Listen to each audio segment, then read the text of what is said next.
সুপ্রিয় দ্বাদশ শ্রেণীর শিক্ষার্থী, তোমাদেরকে সবাইকে স্বাগত জানাচ্ছি লাইভ ক্লাসে। আশা করি তোমরা সবাই ভালো আছো, পরিবারের সাথে আছো, সবাইকে নিয়ে ভালো আছো। এই ভালো থাকার পাশাপাশি তোমাদেরকে পড়ালেখাও চালিয়ে যেতে হচ্ছে এবং কষ্ট করে হলেও এই শীতের মধ্যে পড়ালেখা চালিয়ে যাবে। তোমাদের পরীক্ষা কিন্তু হবে আশা করি জুনে, এর মধ্যে ভ্যাকসিন এসে যাবে এবং সব কিছু আগের মতোই স্বাভাবিকভাবে চলবে। তো তোমাদের এর আগের ক্লাসে যেটা পড়িয়েছিলাম চ্যাপ্টার 10 মানবদেহের প্রতিরক্ষা ব্যবস্থা, সেটাতে অ্যান্টিবডি অ্যান্টিজেনের পার্থক্য পর্যন্ত পড়িয়েছিলাম। আজকে আমরা অ্যান্টিবডি স্ট্রাকচার, অ্যান্টিবডির প্রকারভেদ এবং ভ্যাকসিনেশন বা ভ্যাকসিনেশনের গুরুত্ব এই সম্পর্কে আমরা আলোচনা করব। ঠিক আছে, তোমরা সবাই পার্টিসিপেট করবে, সবাই মনোযোগ দিয়ে ক্লাস করবে এবং এটা খুবই ইম্পর্টেন্ট চ্যাপ্টার। আর আমাদের তোমরা জানো যে করোনার যে একটা ভাইরাস পৃথিবীব্যাপী যে ভাইরাসটা ছড়িয়ে গেছে, এটার ভ্যাকসিন ইতিমধ্যে আবিষ্কৃত হয়েছে এবং কয়েকটা দেশে চালু হয়েছে। ঠিক আছে, সেটি সম্পর্কে আমরা আজকে জানবো যে এটা ভ্যাকসিনটা কীভাবে হয়, ভ্যাকসিনের প্রকারভেদ আছে এবং এটার ইম্পর্টেন্স কতটুকু সে সম্পর্কে আমরা আজকে ডিটেলস জানবো। তো ঠিক আছে, শুরু করা যাক।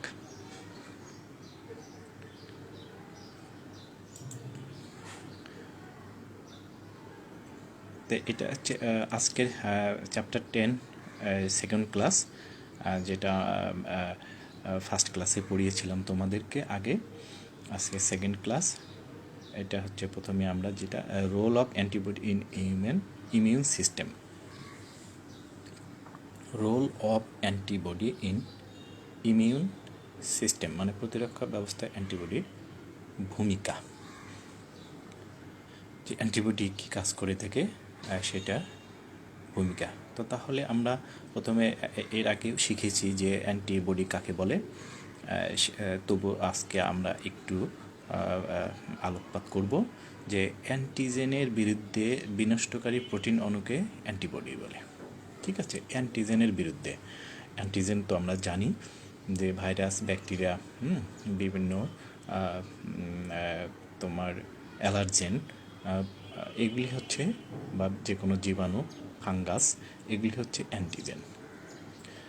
আর অ্যান্টিজেনের বিরুদ্ধে যে শরীরের ভিতরে বিনষ্টকারী প্রোটিন অণু তৈরি হয়, যেটা ইমিউন সিস্টেমকে জাগিয়ে তোলে, সেটাকে বলা হয় অ্যান্টিবডি।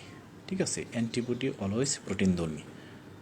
আমি আবারও বলছি, অ্যান্টিবডি অলওয়েজ প্রোটিনধর্মী, মানে প্রোটিন। কিন্তু অ্যান্টিজেন সেটা হতে পারে প্রোটিন, গ্লাইকোপ্রোটিন, পলিস্যাকারাইড। ঠিক আছে, প্রোটিন হতে পারে, গ্লাইকোপ্রোটিন হতে পারে, পলিস্যাকারাইড হতে পারে, কোনটা? অ্যান্টিজেন। কিন্তু অ্যান্টিবডি অলওয়েজ প্রোটিনধর্মী। ঠিক আছে, বুঝতে পেরেছ? এই যে একটা ভাইরাস, এই যে ব্যাকটেরিয়া, এই যে ফাঙ্গাস, বা এই যে প্যারাসাইট, প্রোটোজোয়ান প্যারাসাইট বা বিভিন্ন ধরনের জীবাণু যেগুলি শরীরে ঢুকে রোগ সৃষ্টি করে, সেগুলিকে আমরা অ্যান্টিজেন বলি। ঠিক আছে,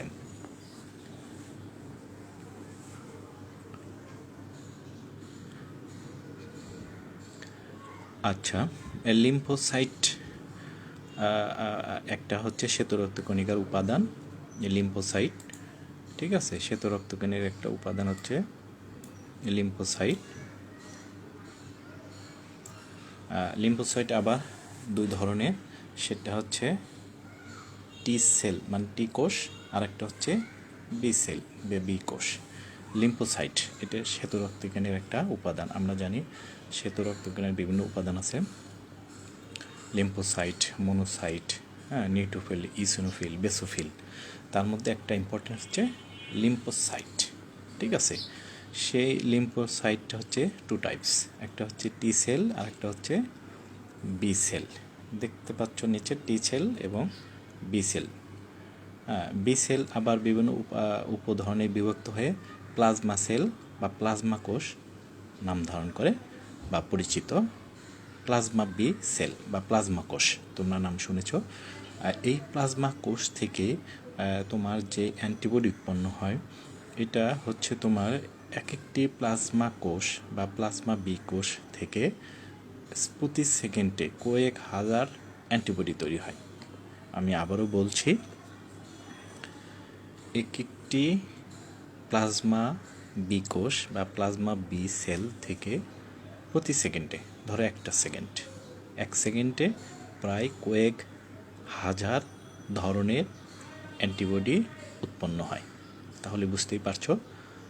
আর মানবদেহে আমরা জানি যে প্রায় 100 মিলিয়ন, যেটাকে আমরা কনভার্ট করলে প্রায় 10 কোটির মতো অ্যান্টিবডি উৎপন্ন হতে পারে। 10 কোটি অ্যান্টিবডি উৎপন্ন, 10 কোটি ধরনের অ্যান্টিবডি উৎপন্ন হতে পারে। ঠিক আছে, তাহলে হচ্ছে তোমরা দেখলা যে টি সেল এবং বি সেল, লিম্ফোসাইট দুই ধরনের, সেটা দেখেছো। আমরা এখন একটু স্ট্রাকচারের দিকে যাই, যে স্ট্রাকচার অফ অ্যান্টিবডি। অ্যান্টিবডির একটা স্ট্রাকচার আছে, স্ট্রাকচার যেটা গঠন, সেই গঠনটা আমরা দেখি।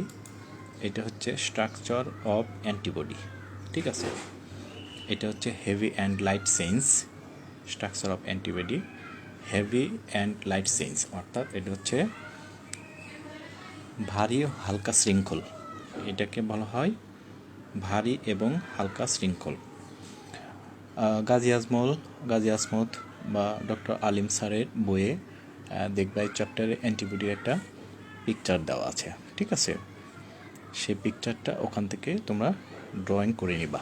ঠিক আছে, এটা হচ্ছে একটি পিকচার, আদর্শ অ্যান্টিবডির যে রেখাচিত্র, সেই পিকচারটা আর কি। তো অ্যান্টিবডির গঠনের মধ্যে আছে আমরা প্রথমে ভারী ও হালকা শৃঙ্খল। ভারী এবং হালকা শৃঙ্খল, ঠিক আছে।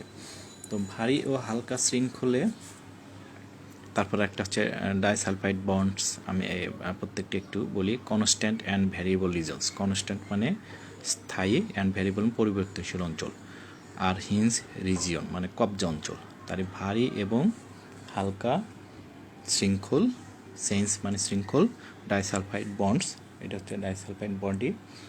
আর একটা হচ্ছে constant and variable reasons. Constant মানে স্থায়ী, অ্যান্ড ভ্যারিয়েবল রিজন, ভ্যারিয়েবল মানে পরিবর্তনশীল অঞ্চল, স্থায়ী ও পরিবর্তনশীল অঞ্চল, এবং হিঞ্জ রিজন কবজা অঞ্চল। ঠিক আছে, পরীক্ষায় এটি যদি আসে তাহলে তোমরা এইটা হচ্ছে এই রিজনগুলি দিবা, আর প্রত্যেক রিজন থেকে কিছু কথা লিখবা, 2 লাইন 3 লাইন, যে হেভি অ্যান্ড লাইট চেইনটা কী, ডাইসালফাইড বন্ডসটা কী, কনস্ট্যান্ট অ্যান্ড ভ্যারিয়েবল রিজনটা কী, হিঞ্জ রিজনটা কী, এটা লিখবা। আমরা পরে আরও আলোচনা করছি, তখন আরও বলবো। ঠিক আছে, আর ছবিটা দিবা। ছবি দিলে কথা অল্প লিখলেও সমস্যা নেই, কিন্তু মানে পিকচারটা অবশ্যই ড্রয়িং করতে হবে।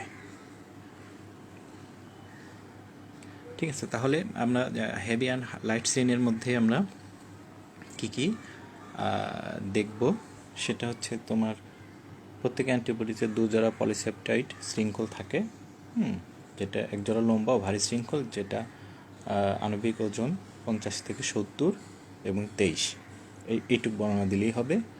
আরেকটা হচ্ছে ডাইসালফাইড বন্ড। প্রত্যেক অ্যান্টিবডিতে অন্তত 3টি আন্তঃশৃঙ্খল ডাইসালফাইড বন্ড থাকে। ঠিক আছে, একটি বন্ড থাকে 2 ভারী শৃঙ্খলের মধ্যে, বাকি 2টি থাকে দুপাশে ভারী ও হালকা শৃঙ্খলের মাঝে। ঠিক আছে, এটুক দিলেই হবে।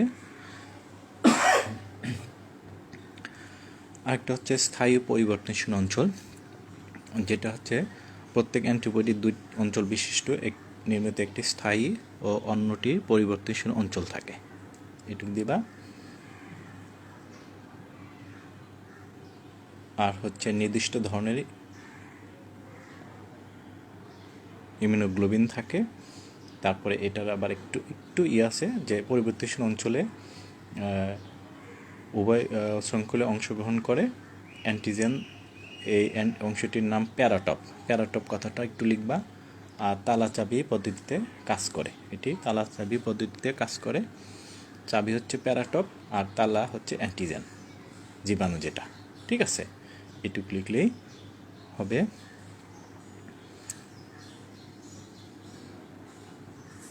আর কবজা অঞ্চল একেবারেই কম, এটা প্রায় একটা লাইন বা 2 লাইন। অ্যান্টিবডির অণুর বাহু দুটি যে সংযোগস্থল থেকে দুভাগ হয়ে যায় তাকে কবজা অঞ্চল বলে।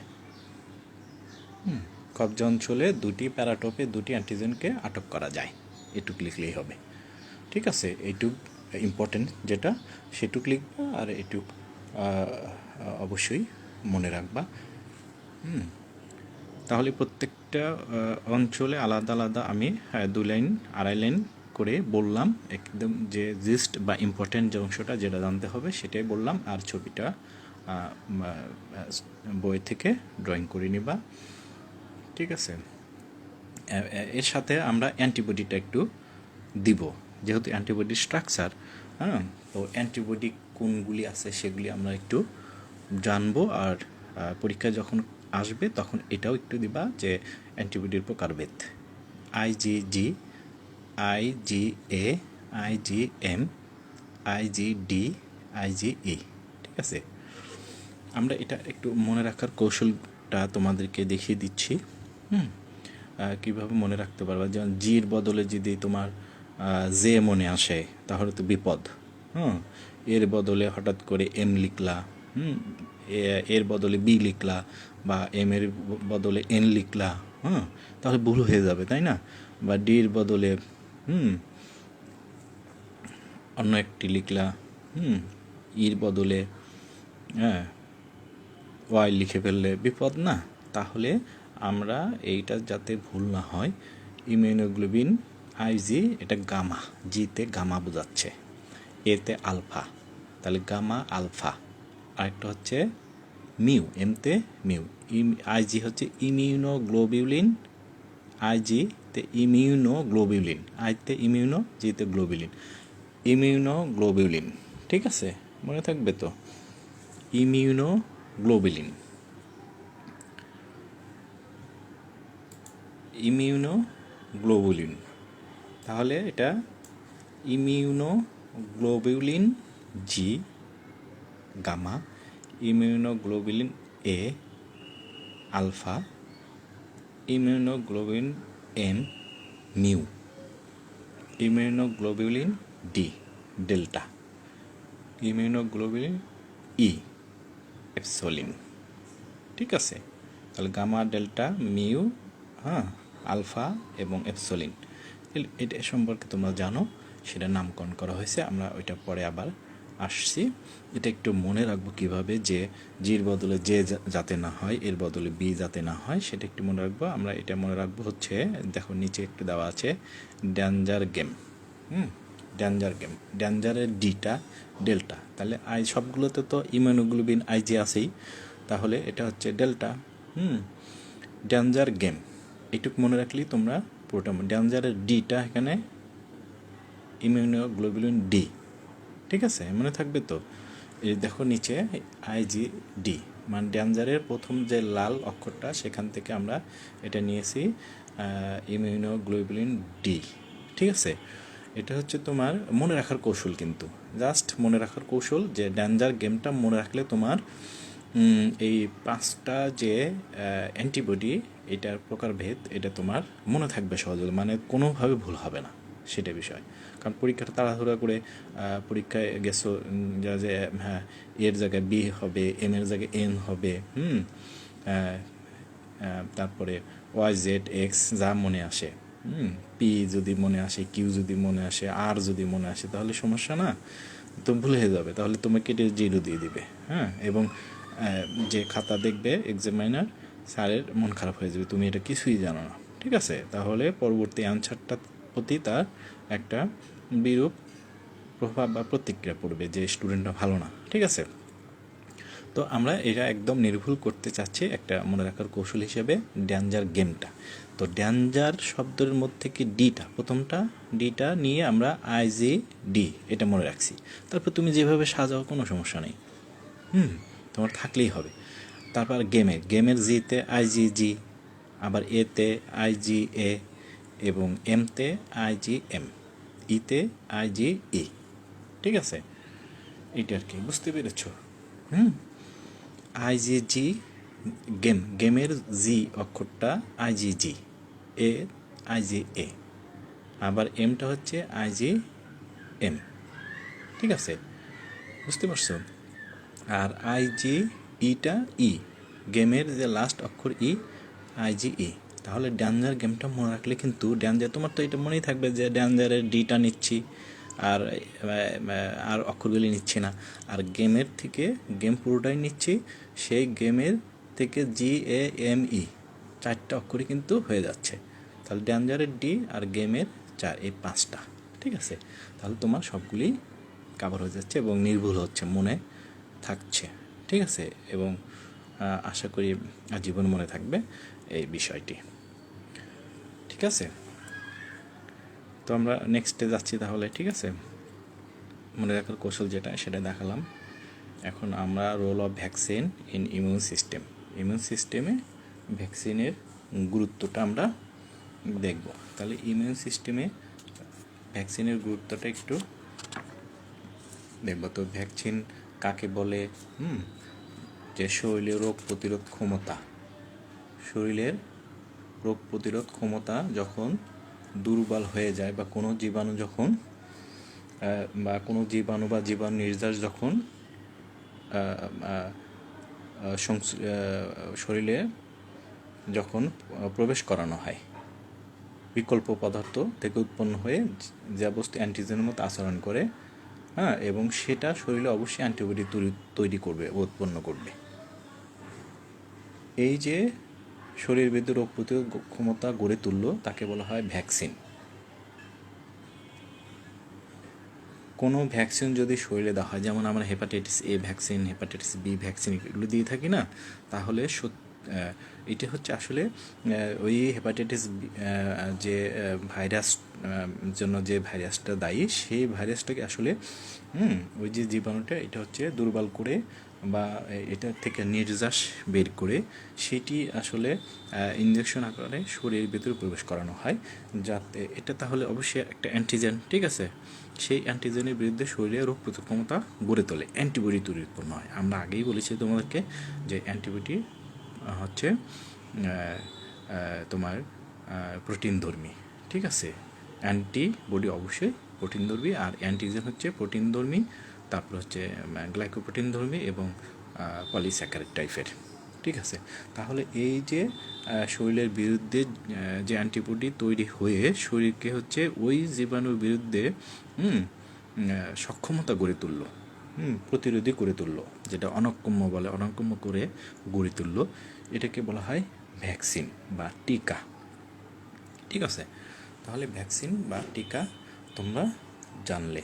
এই ভ্যাকসিন বা টিকা আমরা আবার কয়েকটা ভাগে জেনে নিচ্ছি আর কি, প্রকারভেদ আর কি। ইনঅ্যাক্টিভেটেড, যেটাকে বলা হয় নিষ্ক্রিয়,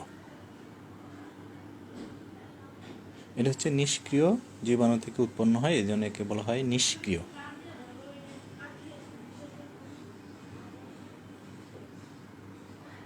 ঠিক আছে, যেমন তোমার ইনফ্লুয়েঞ্জা, কলেরা, তারপরে পোলিও।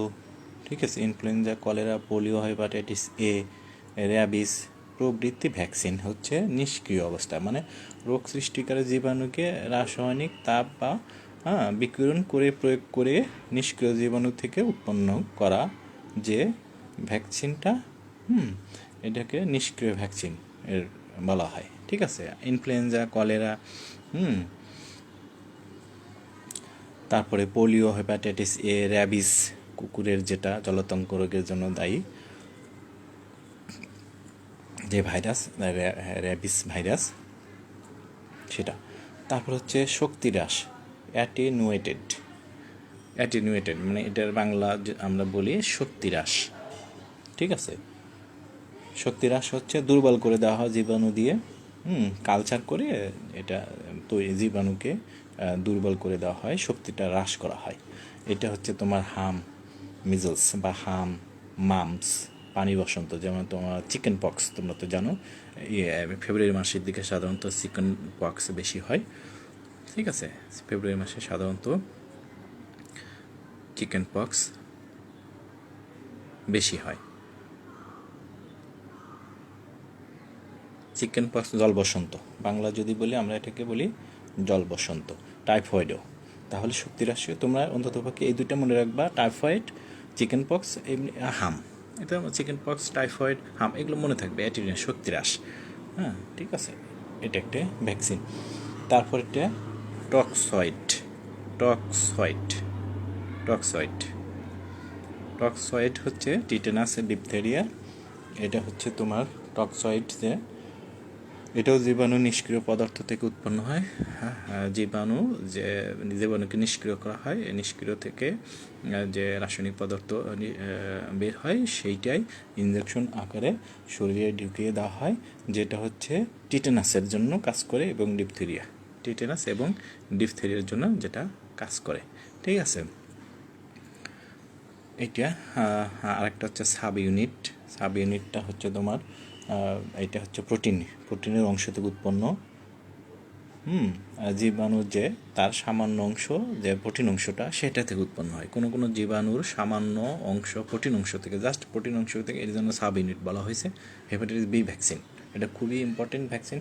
এই ভ্যাকসিনটা তোমরা দিয়ে দিবা শরীরে যদি পারো, কারণ হেপাটাইটিস থেকে তুমি হেপাটাইটিস যে বি ভাইরাস, এটা থেকে তোমরা রক্ষা পাবে। ঠিক আছে, হেপাটাইটিস বি ভ্যাকসিন, এটা হচ্ছে সাব ইউনিট বলা হয়। কেন? এটা হচ্ছে নির্দিষ্ট প্রোটিন অংশ, মানে মানে জাস্ট নির্দিষ্ট প্রোটিন অংশ, অল্প অংশ, সেখান থেকেই সেই অংশকে নিষ্ক্রিয় করে যে রাসায়নিক পদার্থ তৈরি করা হয় সেইটাই হেপাটাইটিস বি ভ্যাকসিন হিসেবে পরিচিত, এবং শরীরে বি ভাইরাসের কার্যক্রমকে দুর্বল করে দিয়ে সেটা শরীরে রোগ প্রতিরোধী করে তোলে। ঠিক আছে, সাব ইউনিট। আর দেখো, আর একটা হচ্ছে কনজুগেট। হ্যাঁ, এটা দুটি ভিন্ন কনজুগেট, তো এটা হচ্ছে দুটি ভিন্ন। একটা হচ্ছে ব্যাকটেরিয়ার দেহ আবরণের অংশ থাকে, আর একটা বাহক থাকে, বাহক প্রোটিন। দুইটার অংশ একসাথে, দুইটি ভিন্ন উপাদানে গঠিত, এটা একটা ভ্যাকসিন। ঠিক আছে, ব্যাকটেরিয়ার দেহ আবরণের অংশ থাকে, কি ব্যাকটেরিয়ার দেহ আবরণের অংশ থাকে, আর কোনো একটা বাহক আছে, সে বাহক প্রোটিনের অংশ থাকে। দুইটার সম্মিলিত, এই যে কনজুগেট, আমরা কনজুগেট বলি না, কনজুগেট মানে দুইটি অংশ, দুইটের ভিন্ন অংশ। একটা কি ব্যাকটেরিয়ার প্রোটিন আবরণ, আর একটা হচ্ছে বাহকের প্রোটিন অংশ। একটা ব্যাকটেরিয়ার দেহ আবরণের অংশ, প্রোটিন অংশ, আর একটা হচ্ছে বাহকের প্রোটিন অংশ। মনে থাকবে, যে কোনো বাহক, যে যে দুটি যেহেতু ভিন্ন উপাদান, তাই একে কনজুগেট বলা হয়েছে। আর যে ভ্যাকসিনটা, তার নাম হচ্ছে হিমোফিলিস ইনফ্লুয়েঞ্জা টাইপ বি, আর একটা হচ্ছে হিভ, হিমোফিলিস ইনফ্লুয়েঞ্জা টাইপ বি। ঠিক আছে, এটি আর কি, এটা হচ্ছে হিমোফিলিস ইনফ্লুয়েঞ্জা টাইপ বি, এই ভ্যাকসিনটা। ঠিক আছে, তাহলে আবার একটু দেখে নাও।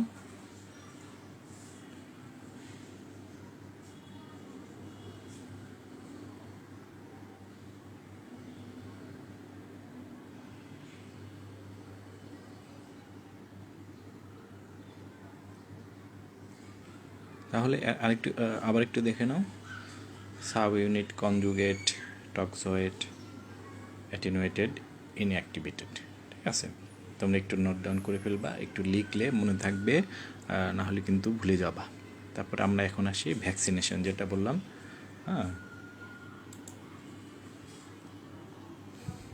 ভ্যাকসিনেশন,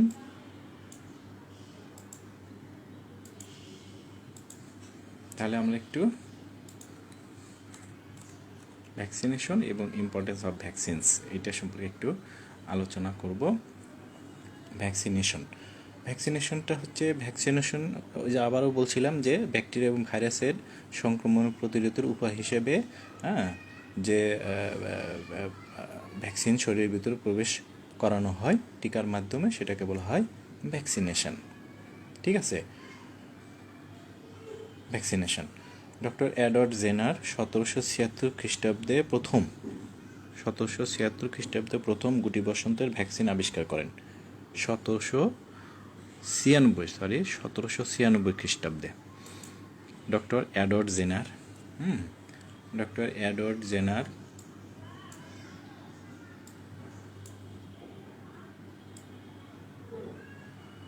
ডক্টর এডওয়ার্ড জেনার 1796 খ্রিস্টাব্দে সর্বপ্রথম এই গুটি বসন্তের টিকা আবিষ্কারের মাধ্যমে, ভ্যাকসিন আবিষ্কারের মাধ্যমে এই ভ্যাকসিনেশন যুগের সূচনা হয়, অর্থাৎ টিকার যুগের সূচনা হয় 1796 খ্রিস্টাব্দে ডক্টর এডওয়ার্ড জেনার। মনে থাকবে তো, এই ভ্যাকসিনটা গুটি বসন্তের টিকা ভ্যাকসিন নামে পরিচিত।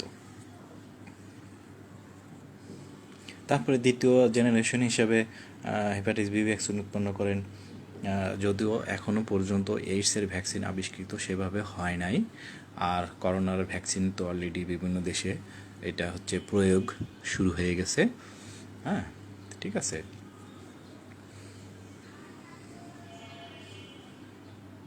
তো আমরা শরীরে বিভিন্ন টিকা দিয়ে থাকি সরকারিভাবে, তোমরা তো জানো, বিসিজি টিকা, ব্যাসিলাস, তারপরে হচ্ছে সিতে কম্পেট, আর জিতে হচ্ছে গুয়েন। এই হচ্ছে তোমার সরকারিভাবে যে টিকাটাগুলি দেওয়া হয়। ডিপথেরিয়া, কলেরিয়া, হাম, বসন্ত, ঠিক আছে। ডিপথেরিয়া, কলেরিয়া, হাম, বসন্ত, এগুলির টিকা দেওয়া হয়।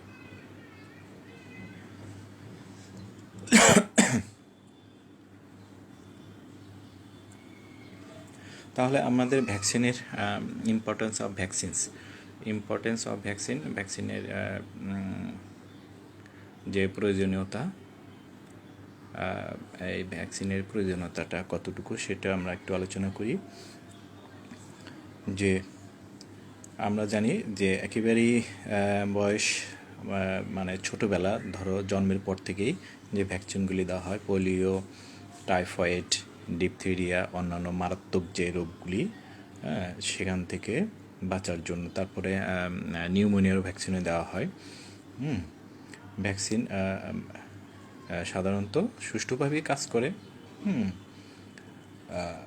পার্শ্ব প্রতিক্রিয়া সামান্যই থাকে।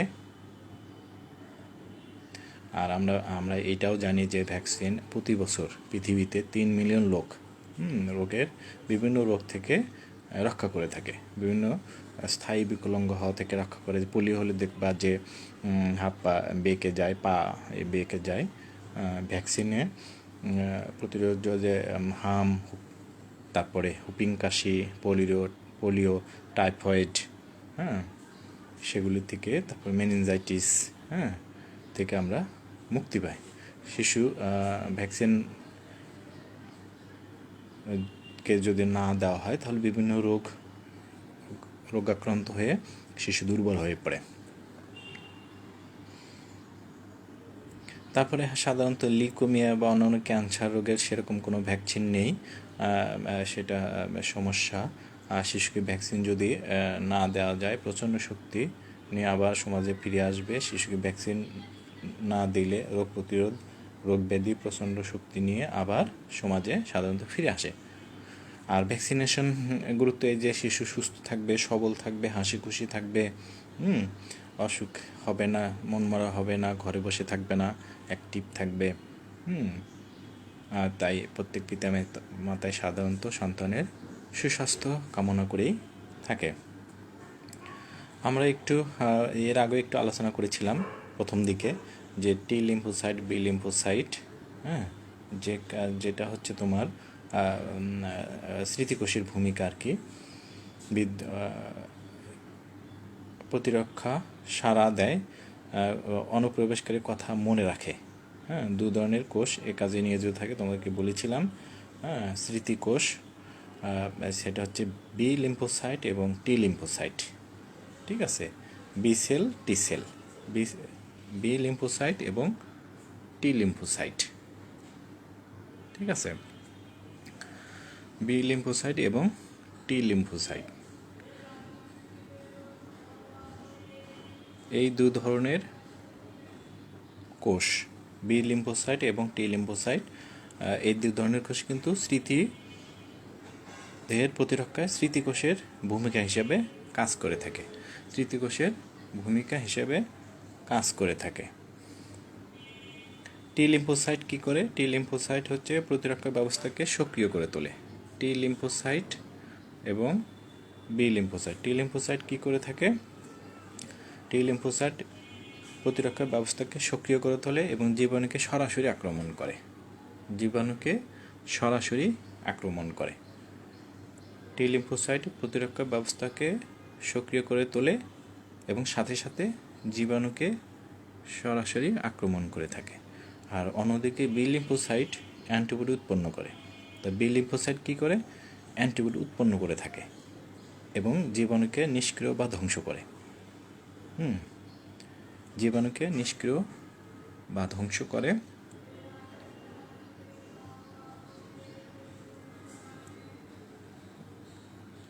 এসব কোষ অস্থিমজ্জার স্টেম কোষ থেকে সৃষ্টি হয়। অস্থিমজ্জার স্টেম কোষ, স্টেম সেল। স্টেম মানে উৎপন্ন হওয়া। স্টেম কোথায়? এটা হচ্ছে তোমার অস্থিমজ্জা আছে না, আমাদের পায়ের যে ফিমেলের হাড়গুলি, বড় হাড়গুলি, বা কোমরের যে বড় মোটা পেক্টোরাল পেলভিক গার্ডল ভিতরে যে অস্থিমজ্জা থাকে, আমরা নিহারি যে খাই বলি না, যে নিহারি, সেই নিহারির ভিতরের যে একদম টান দিলে মুখ দিয়ে যে অংশটা বের হয়ে আসে, এটা হচ্ছে অস্থিমজ্জা। মনে থাকবে তো, এটা হচ্ছে অস্থিমজ্জা। সেই অস্থিমজ্জার স্টেম কোষ থেকে সৃষ্টি হয় কি? এই টি লিম্ফোসাইট এবং বি লিম্ফোসাইট। এবং লসিকার মাধ্যমে, কিসের মাধ্যমে? এবং লসিকার মাধ্যমে থাইমাস, লসিকা পর্ব, প্লিহা, এবং হৃৎপিণ্ড গিয়ে পৌঁছায়। ঠিক আছে, এবং হৃৎপিণ্ডের গিয়ে পৌঁছায়।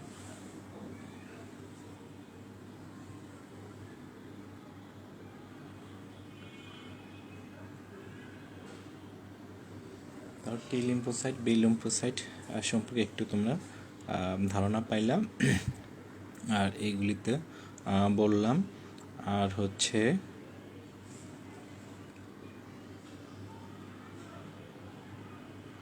অ্যান্টিবডির প্রধান কাজ,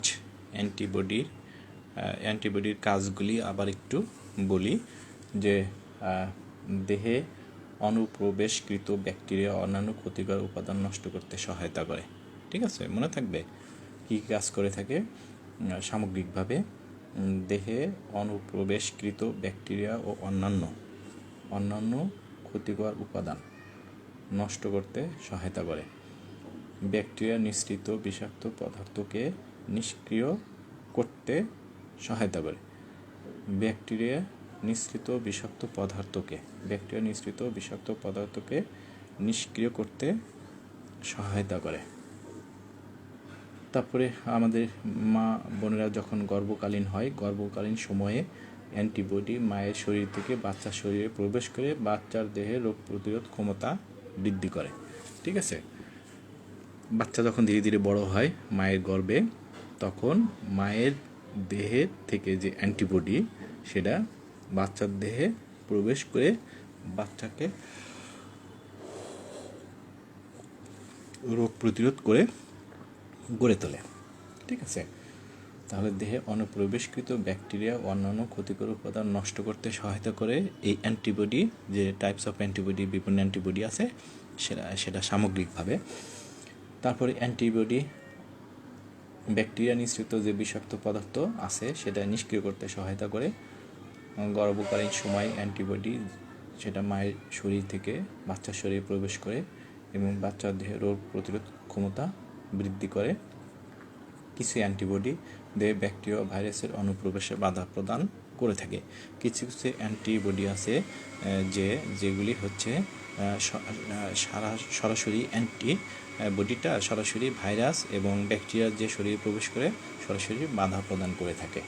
কিছু কিছু অ্যান্টিবডি আর কি ভাইরাস এবং ব্যাকটেরিয়ার শরীরে যাতে প্রবেশ করার সাথে সাথে বাধা প্রদান করে থাকে। আরেকটা হচ্ছে অপসোনাইজেশনের মাধ্যমে ব্যাকটেরিয়া ধ্বংস করে। অপসোনাইজেশনের মাধ্যমে ব্যাকটেরিয়া ধ্বংস করে। তাহলে অপসোনাইজেশন কি? অপসোনাইজেশনটা হচ্ছে ব্যাকটেরিয়ার দেহ প্রাচীরে অপসোনিন সংলগ্ন হয়ে অনুপ্রবেশিত ব্যাকটেরিয়াকে চিহ্নিত করার যে প্রক্রিয়া, ঠিক আছে, অনুপ্রবেশিত ব্যাকটেরিয়াকে চিহ্নিত করার প্রক্রিয়া। ব্যাকটেরিয়ার দেহ প্রাচীরে অপসোনিন সংলগ্ন হয়ে। অপসোনিন কি? যেসব পদার্থ দ্বারা নিউট্রোফিল ও ম্যাক্রোফেজ অণুজীবকে শনাক্ত করে। নিউট্রোফিল ও ম্যাক্রোফেজ অণুজীবকে শনাক্ত করে যেসব পদার্থ, ঠিক আছে, সেটাকে বলা হয় অপসোনিন। তাহলে আমরা কি জানলাম যে ব্যাকটেরিয়ার দেহ প্রাচীরে অপসোনিন সংলগ্ন হয়ে, মানে ওই যে অপসোনিন তাহলে একটা পদার্থ, হ্যাঁ, রাসায়নিক পদার্থ যেটা নিউট্রোফিল ও ম্যাক্রোফেজ অণুজীবকে শনাক্ত করে। এই শনাক্ত করে অনুপ্রবেশিত ব্যাকটেরিয়াকে ধ্বংস করে ফেলে। মনে থাকবে? তাহলে আমরা জানলাম অ্যান্টিবডির আরেকটি কাজ অপসোনাইজেশন প্রক্রিয়ার মাধ্যমে ব্যাকটেরিয়াকে ধ্বংস করে। তারপর হচ্ছে পুরো টোটাল কমপ্লিমেন্ট সিস্টেমকে সক্রিয় করে তোলে। মানে যে অ্যান্টিবডির যে স্ট্রাকচার, তোমাদেরকে অ্যান্টিবডির স্ট্রাকচারটা পড়ালাম না, এটা হচ্ছে প্যারাটপ তালা চাবি পদ্ধতিতে। এটা হচ্ছে তোমার পুরো কমপ্লিমেন্ট সিস্টেমকে সক্রিয় করে।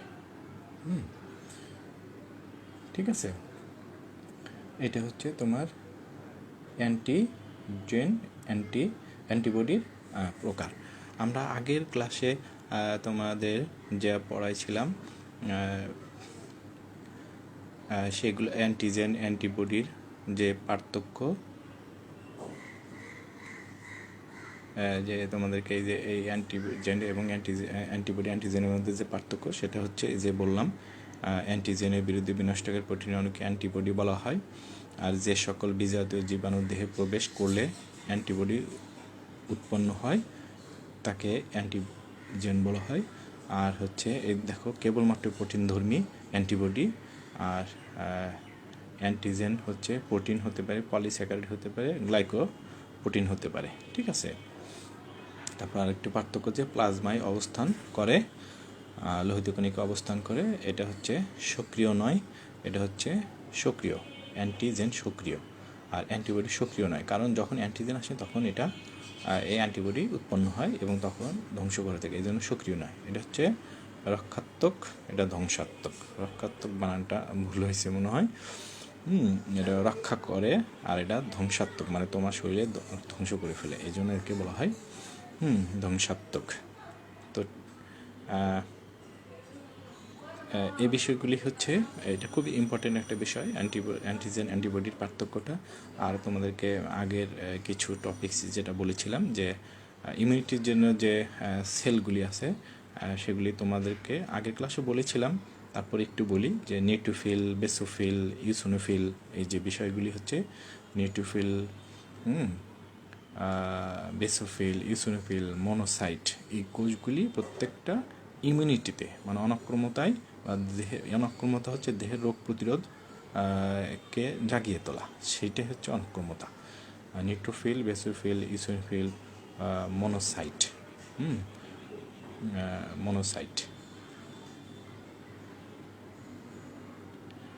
তারপর যে লিম্ফোসাইট যেটা বললাম, বি সেল, টি সেল, লিম্ফোসাইটের মধ্যে আছে বি সেল, টি সেল। ঠিক আছে, লিম্ফোসাইটের মধ্যে বি সেল, টি সেল আছে। তারপরে হচ্ছে তোমার হেল্পার টি সেল, এগুলি তোমার হচ্ছে শরীরের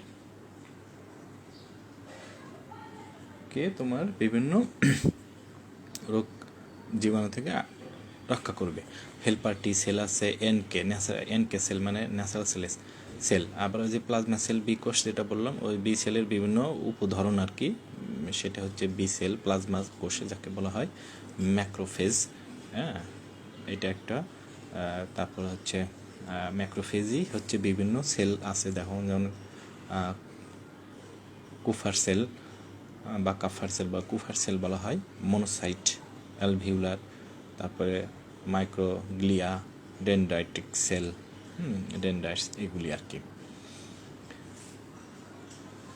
তো এগুলি হচ্ছে। তারপরে মাস্ট সেল কোথায় থাকে, যেমন টিস্যু এবং অর্গান, অল টিস্যু, শরীরের যে বিভিন্ন টিস্যু আছে, মাস্কুলার সেল আছে, মাস্কুলার টিস্যু আছে, তারপরে কনজাংটিভ টিস্যু মানে সংযোগকারী টিস্যু আছে, মানে অল টিস্যু এবং অর্গান।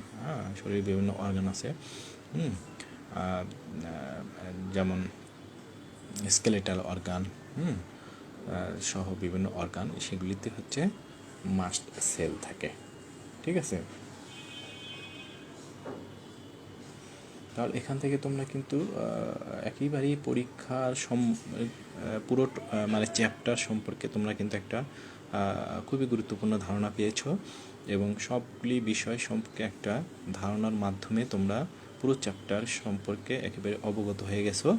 আর পরীক্ষা অবশ্যই ভালো করবে। পুরো এটা খুবই একটা ইম্পর্ট্যান্ট চ্যাপ্টার। আর এখন তো জানোই যে করোনার ভ্যাকসিন চলছে, ভ্যাকসিন সম্পর্কে জানা দরকার, কীভাবে কাজ করে সেটা জানা দরকার। সেই বিষয়টা কিন্তু তোমরা জেনে গেলে এটা একটা ভালো তোমাদের জন্য উপকার হলো। আর হচ্ছে খুবই ইম্পর্টেন্ট চ্যাপ্টার, জানতে তো হবে, জানার কোনো বিকল্প নেই।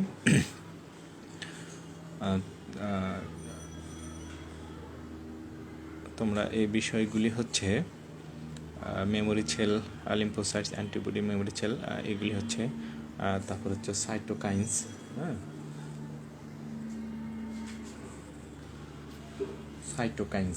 সাইটোকাইন্স হচ্ছে যেসব পদার্থ অঙ্কমত কোষমত একে অপরের সাথে যোগাযোগ রক্ষা করে, একে সাইটোকাইন্স বলা হয়।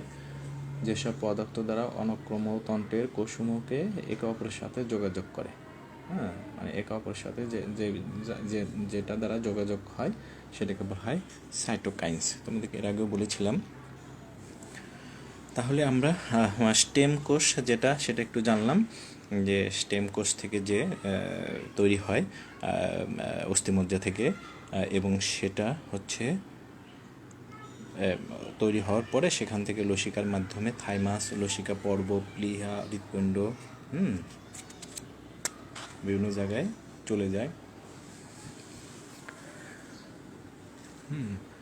তাহলে মেমোরি সেল যেটা, এই যে মেমোরি সেলটা হচ্ছে তোমার যেটা প্রধান ভূমিকা হচ্ছে দেহের প্রতিরক্ষা ব্যবস্থাকে সুদৃঢ় করে তোলা এবং জীবাণুর বিরুদ্ধে দেহকে অনক্রম্য করে তোলা। এভাবে গড়ে ওঠা যে প্রতিরক্ষা ব্যবস্থা, সেটা খুবই শক্তিশালী হয়। আর যদি আবার ওই জীবাণু শরীরের ভিতরে প্রবেশ করে জীবাণুটা, তখন ওই স্মৃতিকোষগুলো প্রাইমারি সারার স্মৃতিকথা হিসেবে মনে রেখে দেহ থেকে রোগমুক্ত করে রাখে। ঠিক আছে, একটা হচ্ছে প্রাইমারি রেসপন্স আছে, আবার সেকেন্ডারি রেসপন্স আছে। এই স্মৃতিকোষ, memory cell, memory B cell এবং মেমোরি টি সেল। ঠিক আছে,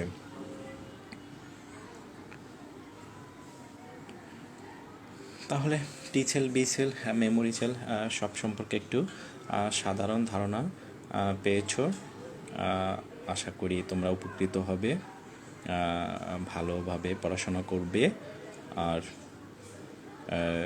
সকলেই তোমরা পরবর্তীতে এখন যারা ক্লাসে পার্টিসিপেট করতে পারো নাই, এখান থেকে পরে তোমরা দেখে নিবে, ক্লাস অবশ্যই নোট ডাউন করবে, আর লিখবে, পড়বে, ছবি ড্রয়িং করবে, তাহলে মনে থাকবে বেশি। আর হচ্ছে তোমরা সকলে ভালো থাকো। পরবর্তীতে আবার যখন ক্লাস হবে অন্য টপিকস নিয়ে, তখন তোমাদের সাথে আবার দেখা হবে। সেই প্রত্যাশায় এবং ভালো থাকার, সুস্বাস্থ্য থাকার আশাবাদ ব্যক্ত করে আমি আজকের ক্লাস শেষ করছি। আল্লাহ হাফেজ, ভালো থেকো সকলে।